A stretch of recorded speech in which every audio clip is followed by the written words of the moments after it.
Hello everyone, welcome to this session. This session is on Indian financial markets, subscribed for BCom 5th semester, Rani Chennamma University, Belgaum. So this is on mutual funds, risk of investing in mutual funds and determination of NAV.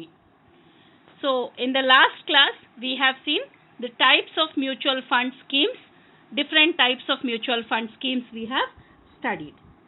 So in this session, we will study the risks involved in investing in the mutual funds and determination of NAV. NAV is net asset value.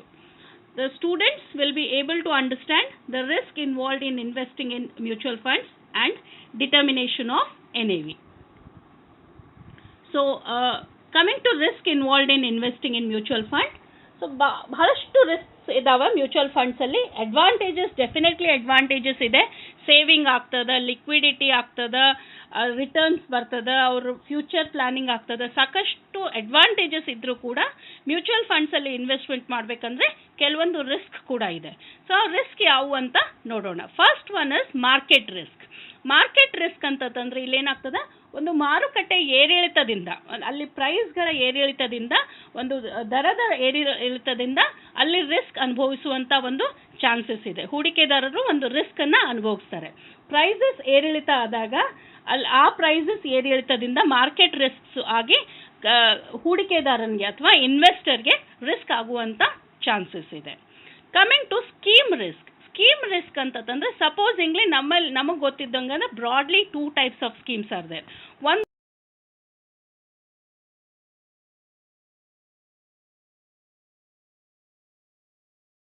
ಅಷ್ಟೇ risky ಕೂಡ ಇರ್ತದ.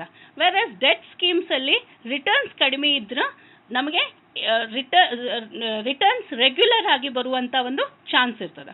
So ನಾವು equity schemes ಅಲ್ಲಿ investment ಮಾಡಿದಾಗ ಕೆಲವೊಂದು schemes ಏನಿರ್ತದ ಒಂದಕ್ಕಿಂತ ಒಂದು ಹೆಚ್ಚಿಗೆ ರಿಸ್ಕಿ ಆಗುವಂತ ಚಾನ್ಸಸ್ ಇರ್ತದೆ. ಎಲ್ಲಿ ರಿಟರ್ನ್ಸ್ ಜಾಸ್ತಿ ಇರ್ತದ ಅಲ್ಲಿ ರಿಸ್ಕ್ ಕೂಡ ಜಾಸ್ತಿ ಆಗುವಂತ ಚಾನ್ಸಸ್ ಇರ್ತದೆ. ಸೊ ಇದು ಯಾವ ಸ್ಕೀಮಲ್ಲಿ ನೀವು ಇನ್ವೆಸ್ಟ್ಮೆಂಟ್ ಮಾಡಕತ್ತೀರಿ ಆ ಸ್ಕೀಮಿಗೆ ತಕ್ಕಂಗ ರಿಸ್ಕ್ ಕೂಡ ಇನ್ವಾಲ್ವ್ ಇರ್ತದೆ. Third one investment risk. Investment risk ಅಂತಂದ್ರೆ ಇಲ್ಲಿ ಸಪೋಸ್ ನಮ್ಮ ಇನ್ವೆಸ್ಟ್ಮೆಂಟ್ ಅನ್ನ ಯಾರು ಮಾಡ್ತಾರೆ ಅಂತಂದ್ರೆ ಅಸೆಟ್ ಮ್ಯಾನೇಜ್ಮೆಂಟ್ ಕಂಪನಿಯವರು ಮಾಡ್ತಾರೆ, AMC ಅವರು ಮಾಡ್ತಾರೆ. ಸಪೋಸಿಂಗ್ಲಿ ಅವ್ರು ಏನಾದರೂ ತಪ್ಪು ನಿರ್ಣಯಗಳನ್ನ ತಗೊಂಡ್ರೆ, ಅವ್ರೇನಾದ್ರೆ ತಪ್ಪು ಹೂಡಿಕೆಯಲ್ಲಿ ಅಥವಾ ರಾಂಗ್ ಇನ್ವೆಸ್ಟ್ಮೆಂಟ್ ಮಾಡಿದ್ರೆ, ಅವರು ಕೇರ್ಫುಲ್ ಆಗಿರಲ್ಲದೆ ಒಂದು ರಾಂಗ್ ಡಿಸಿಷನ್ ತಗೊಂಡ್ರೆ ಅದು ರಿಟರ್ನ್ಸ್ ನಮಗೆ ಬರಬೇಕಾದಷ್ಟು ರಿಟರ್ನ್ಸ್ ನಮ್ಗೆ ಬರಲಾರ್ದೆ ನಾವು ಇನ್ವೆಸ್ಟ್ಮೆಂಟ್ ರಿಸ್ಕ್ ಕೂಡ ಫೇಸ್ ಮಾಡುವಂತ ಚಾನ್ಸಸ್ ಇದೆ. Okay, so that is investment risk. Coming to business risk. Business risk ಅಲ್ಲಿ ನೀವು ಯಾವ ಕಂಪನಿಯಲ್ಲಿ ಇನ್ವೆಸ್ಟ್ಮೆಂಟ್ ಮಾಡಿರಿ, ಸಪೋಸಿಂಗ್ಲಿ ಆ ಕಂಪನಿ ಸರಿಯಾಗಿ ಪರ್ಫಾರ್ಮ್ ಮಾಡಲಿಲ್ಲ ಅಂದರೆ, ಆ ಕಂಪನಿಗೆ ಪ್ರಾಫಿಟಬಿಲಿಟಿನೇ ಇರಲಿಲ್ಲ ಅಂದರೆ, ಲಾಭನೇ ಗಳಿಸಲಿಲ್ಲ ಅಂದರೆ, ಲೋ ಪ್ರಾಫಿಟಬಿಲಿಟಿ ಇತ್ತಂದರೆ ನಿಮಗೆ ರಿಟರ್ನ್ಸ್ ಕೂಡ ಕರೆಕ್ಟಾಗಿ ಬರೋದಿಲ್ಲ. ಸೊ ಅಲ್ಲೇನಾಗ್ತದೆ, ಅದು ಬಿಸ್ನೆಸ್ ರಿಸ್ಕ್ ಅಂತ ಕನ್ಸಿಡರ್ ಆಗ್ತದೆ. Next one political instability or political interference and conditions.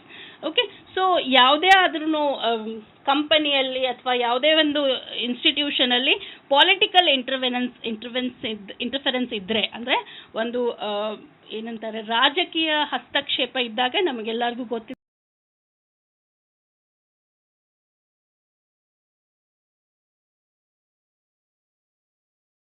ಅದು ನಮ್ಮ ಬಿಸ್ನೆಸ್ ಮೇಲೆ, ನಮ್ಮ ಒಂದು ನಿರ್ವಹಣೆ ಮೇಲೆ ಡೆಫಿನೆಟ್ಲಿ ಅದು ಎಫೆಕ್ಟ್ ಆಗ್ತದೆ.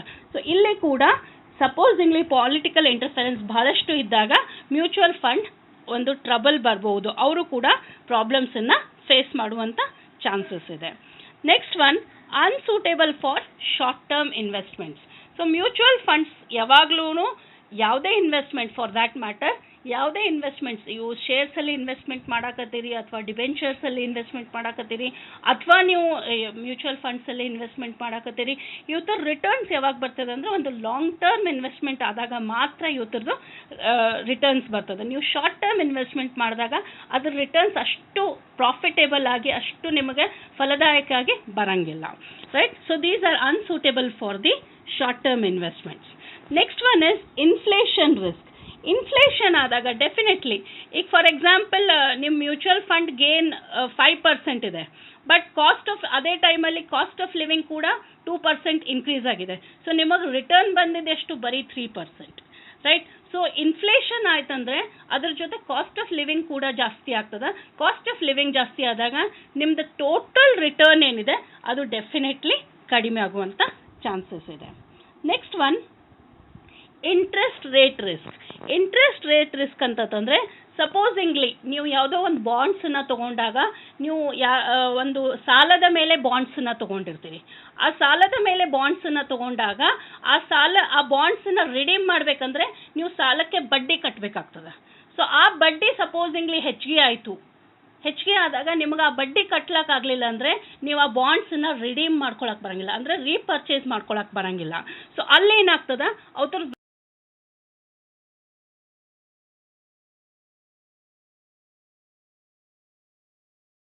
ಕಡಿಮೆ ಆಗ್ತದೆ. ಸೊ ನಿಮಗೆ ರಿಟರ್ನ್ ಏನು ಬರ್ತದೆ? ರಿಟರ್ನ್ ಭಾಳ ಕಡಿಮೆ ಬರ್ತದೆ. ಇಂಟ್ರೆಸ್ಟ್ ರೇಟ್ ಹೆಚ್ಚಿಗೆ ಆದಾಗ ಬಾಂಡ್ ಪ್ರೈಸ್ ಕಡಿಮೆ ಆಗ್ತದೆ. ಬಾಂಡ್ ಪ್ರೈಸ್ ಕಡಿಮೆ ಆದಾಗ ನಿಮಗೆ ರಿಟರ್ನ್ ಏನು ಬರ್ತದೆ?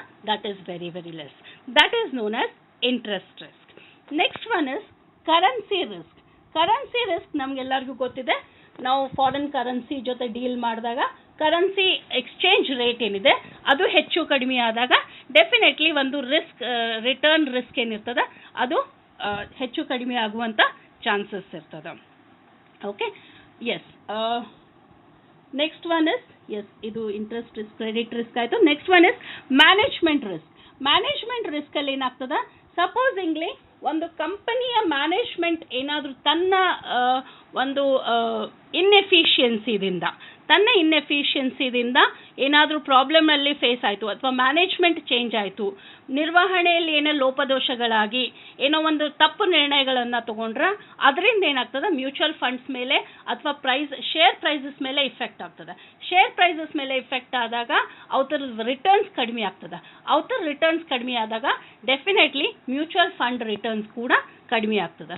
ಸೊ ಇದು ನಿರ್ವಹಣೆ ಒಂದು ಏನು ರಿಸ್ಕ್ ಇದೆ, ಅಥವಾ ಒಂದು ನಿರ್ವಹಣೆ ಮಂಡಳಿಯ ಕಾರ್ಯನಿರ್ವಹಣೆ ಮೇಲೆ ಇದು ಅವಲಂಬಿತ ಆಗಿರ್ತದೆ. ಒಂದು ಮ್ಯಾನೇಜ್ಮೆಂಟ್ ಟೀಮದ ಏನು ಪರ್ಫಾರ್ಮೆನ್ಸ್ ಅದ, ಅವ್ರ ಎಫಿಷಿಯನ್ಸಿ ಮತ್ತು ಇನ್ಎಫಿಷಿಯನ್ಸಿ ಮೇಲೆ ಈ ರಿಸ್ಕು ಇನ್ವಾಲ್ವ್ ಇರ್ತದೆ. So these are the different risks involved in the mutual funds, investing in mutual funds. ಈಗ ನೆಕ್ಸ್ಟ್ ಇನ್ನೊಂದು ಟಾಪಿಕ್ ಇದ್ರೆ ಇದರಲ್ಲಿ ನೆಟ್ ಅಸೆಟ್ ವ್ಯಾಲ್ಯೂ. ಸೊ ಈಗ ಸಪೋಸಿಂಗ್ಲಿ ನಾವು ಒಂದು ಶೇರ್ಸ್ ಹೆಂಗೆ ಪರ್ಫಾರ್ಮ್ ಮಾಡಕತ್ತದ ಅಂತ ನೋಡಕ್ಕೆ ನಾವೇನು ಮಾಡ್ತೀವಿ?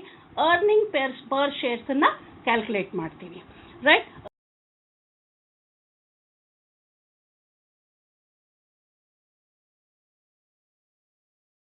ಎಷ್ಟು ವ್ಯಾಲ್ಯೂ ಇದೆ ಅನ್ನೋದನ್ನು ನಾವು ನೆಟ್ ಅಸೆಟ್ ವ್ಯಾಲ್ಯೂ ಅಂತ ಅಲ್ಲೇ ಒಂದು ಮೆಷರ್ಮೆಂಟ್ ಟೂಲ್ ಇದೆ. ಸೊ ಅದ್ರ ಥ್ರೂ ನಾವು ಮ್ಯೂಚುವಲ್ ಫಂಡ್ಸನ್ನು ಪರ್ಫಾರ್ಮೆನ್ಸನ್ನು ಚೆಕ್ ಮಾಡ್ತೀವಿ.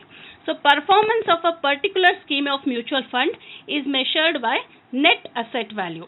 So adana hang calculate ಮಾಡ್ತಾರೆ? It is calculated by deducting the liabilities from total assets value divided by number of shares. Net asset value is the market value of the securities held by the scheme. This value changes every day. So again every day ಅಂತಂದ್ರೆ changes ಆಗಬಹುದು, but ಕೆಲವೊಂದು ಏನಿರ್ತದೆ every day prices ಮೇಲೆ ಹೋಗ್ತದೆ, ಕೆಲವೊಂದು every week prices ಮೇಲೆ ಹೋಗ್ತದೆ. So ಅದು again it depends upon the schemes. ನಾನು ನಿಮಗೆ ಇದ್ರೊಳಗೆ ಹೇಳಬೇಕಾದ್ರೆ different types of mutual funds ಅದೇನು ವಿಡಿಯೋ ಮಾಡಿದ್ದೀನಿ, ಅದರಲ್ಲಿ ನೀವು ನೋಡ್ರಿ. ಕೆಲವೊಂದು ವೀಕ್ಲಿ NAV ಚೆಕ್ ಮಾಡ್ತಾರೆ, ಕೆಲವೊಂದು ಡೈಲಿ NAV ಚೆಕ್ ಮಾಡ್ತಾರೆ. Definitely there will be changes, minor changes ಇರ್ಬೋದು, ಬಟ್ ಕೆಲವೊಂದು ವೀಕ್ಲಿ ಚೇಂಜಸ್ ಇದ್ದಾಗ ಅಲ್ಲಿ ಸ್ವಲ್ಪ ಜಾಸ್ತಿ ಚೇಂಜಸ್, ಮಾರ್ಜಿನಲ್ ಚೇಂಜಸ್ ಆಗುವಂಥ ಚಾನ್ಸಸ್ ಇದೆ. ಸೊ ಇದರಿಂದ ನೀವು ಒಂದು ಮ್ಯೂಚುವಲ್ ಫಂಡ್ ಹೆಂಗೆ ಪರ್ಫಾರ್ಮ್ ಮಾಡಕತ್ತದ ಅನ್ನೋದನ್ನು ಚೆಕ್ ಮಾಡ್ತೀರಿ. ಓಕೆ, ಸೊ ಇಲ್ಲಿ ಒಂದು ಫಾರ್ಮುಲಾ ಕೊಟ್ಟಿದ್ದಾರೆ. NAV can be calculated as the market value of the scheme divided by total number of units of the scheme on any particular day ಅಂದ ಯಾವ day ನೀವು ಅದನ್ನು ಕ್ಯಾಲ್ಕುಲೇಟ್ ಮಾಡಕತ್ತೀರಿ ಆ day. So net asset value is equal to total assets minus total liabilities divided by total outstanding shares. So ಎರಡು same formula ಇದೆ, ಎರಡು formula ಕೊಟ್ಟಿದ್ದಾರೆ. ಇಲ್ಲೊಂದು ಎಕ್ಸಾಂಪಲ್ ಕೊಟ್ಟಿದ್ದಾರೆ. So top line asset management started it's global balance fund ನಿಮಗೆ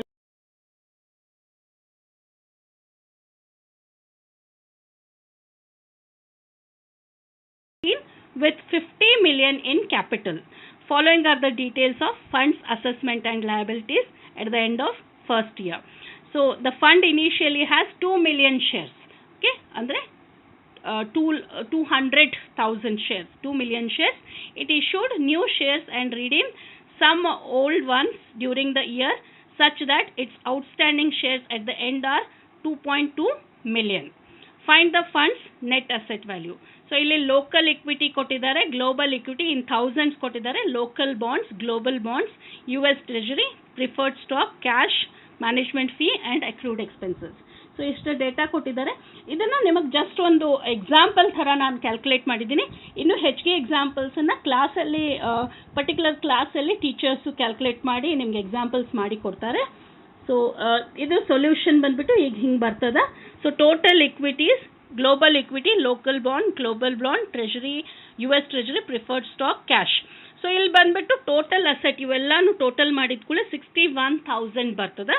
61,000 ಒಳಗೆ ಇದನ್ನು 700 management fee payable ಮತ್ತು ಅಕ್ರೂಡ್ ಎಕ್ಸ್ಪೆನ್ಸಸ್ಸನ್ನು ನಾವು ಡಿಡಕ್ಟ್ ಮಾಡಬೇಕು, ಯಾಕಂದರೆ ಇದು ಎಕ್ಸ್ಪೆನ್ಸಸ್ ಇದೆ. So net asset of the fund ಬಂದುಬಿಟ್ಟು 60,300 ಬರ್ತದೆ. 60,300 ಬಂದುಬಿಟ್ಟು ಇನ್ ಥೌಸಂಡ್ಸ್ ಇದೆ, ನಿಮ್ಗೆಲ್ಲರಿಗೂ ಗೊತ್ತಿದ್ದಂಗೆ ಇನ್ ಥೌಸಂಡ್ಸ್ ಇದೆ. ನೆಟ್ ಅಸೆಟ್ ವ್ಯಾಲ್ಯೂ ಏನಿದೆ ಅಂತಂದರೆ net asset, total asset or net asset of the fund divided by total shares. Total shares ನಾವಿಲ್ಲಿ ನೋಡ್ದಂಗೆ 2.2 ಮಿಲಿಯನ್ ಇದೆ, right.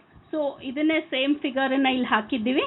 2.2 million, 60,300 divided by 2.2 million. So answer will be 27.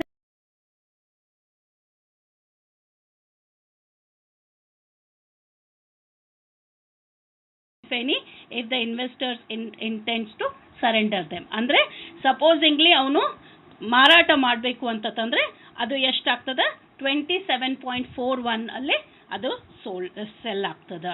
So this is what is net asset value. As I said, ಇದು just ಒಂದು example ಇದೆ. ಇನ್ನೂ ಜಾಸ್ತಿ ಎಕ್ಸಾಂಪಲ್ಸನ್ನು ಕ್ಲಾಸಲ್ಲಿ ನಿಮ್ಮ ಪರ್ಟಿಕ್ಯುಲರ್ ಟೀಚರ್ಸ್ ಸಾಲ್ವ್ ಮಾಡ್ತಾರೆ. So this is regarding net asset value, calculation, formula, et cetera. So this is all for the mutual funds. Idu last class, mutual funds the last class, plus Indian financial markets du kuda idu last class ide. So please go through the video. Enadru doubts idre please comment in the comment box. Thank you.